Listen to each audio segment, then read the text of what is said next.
Berdasarkan data Global Burden of Cancer atau Badan Kanker Dunia 2018, angka kejadian kanker ovarium di Indonesia mencapai 13.310 kasus.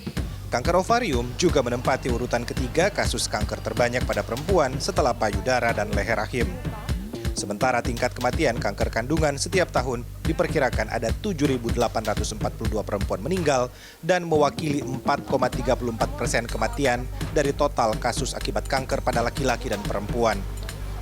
Dokter spesialis kandungan dan kebidanan sekaligus guru besar onkologi FKUI RSCM, Andriono mengatakan standar emas pengobatan keganasan pada ovarium selain metode operasi adalah kemoterapi.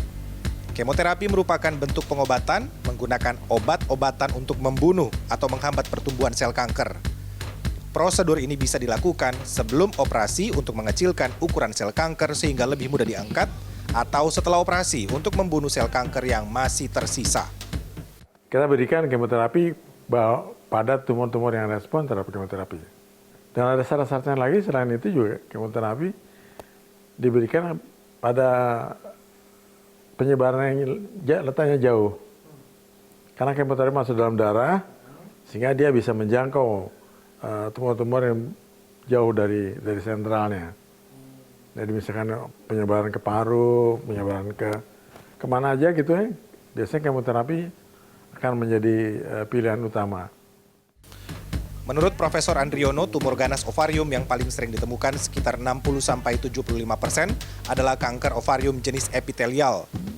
Jenis kanker ini terjadi pada permukaan sel yang melapisi indung telur bagian luar dan biasanya menyerang perempuan usia lanjut antara 50 hingga 70 tahun.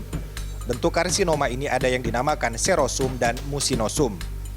Sementara jenis kanker ovarium yang kini mulai sering ditemukan pada perempuan usia muda bahkan anak-anak adalah jenis germ cell tumor atau tumor sel germinal.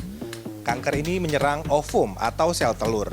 Beberapa tipe kanker ini ada yang disebut teratoma, dysgerminoma, dan tumor sinus endodermal. Nah, yang kedua juga kita lihat indikasinya lain, ada nggak indikasi lain? Misalkan apakah dia menyebar, kalau menyebarnya luas, ya satu jalan kemoterapi. Ya, ke radiasi nggak bisa, disinar di sini, sinar sini nggak bisa.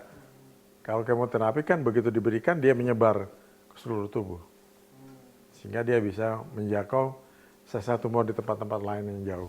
Sebelum kemoterapi diberikan, dokter biasanya akan memastikan kondisi dan keadaan umum pasien dengan melakukan pemeriksaan laboratorium untuk mengetahui hemoglobin, leukosit, trombosit, fungsi liver dan fungsi ginjal, serta pemeriksaan jantung.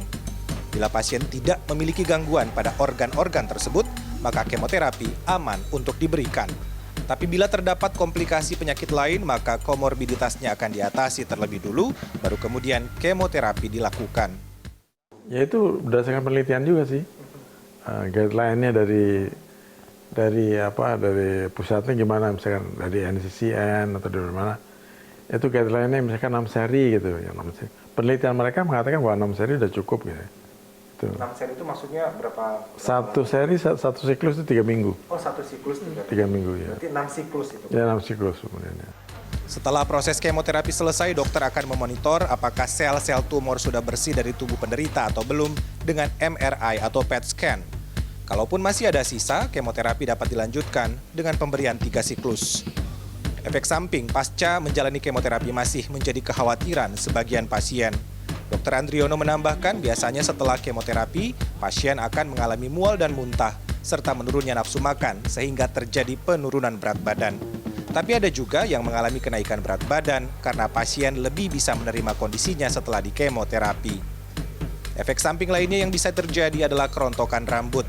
Hal ini terjadi karena kemoterapi menyebabkan sel-sel muda di rambut mati. Tapi biasanya regenerasi sel akan cepat terjadi sehingga rambut dapat tumbuh kembali. Keberhasilan proses kemoterapi tergantung pada beberapa faktor. Faktor yang pertama adalah stadium kanker. Semakin tinggi stadium kanker, maka peluang sel-sel kanker untuk merespon terhadap kemoterapi semakin kecil. Begitu juga sebaliknya. Yang kedua adalah jenis kanker. Karena ada beberapa jenis kanker yang sensitif terhadap kemoterapi dan ada juga yang tidak. Yang ketiga adalah status gizi pasien. Biasanya dokter dapat menganjurkan pasien mengonsumsi makanan bergizi terutama daging merah untuk menaikkan kadar hemoglobin yang turun setelah proses kemoterapi. Dan yang terakhir dan yang paling penting adalah perhatian dan dukungan dari keluarga serta orang terdekat agar proses pemulihan pasien lebih mudah. Arman Helmi, Galuh Prestisa, Jakarta.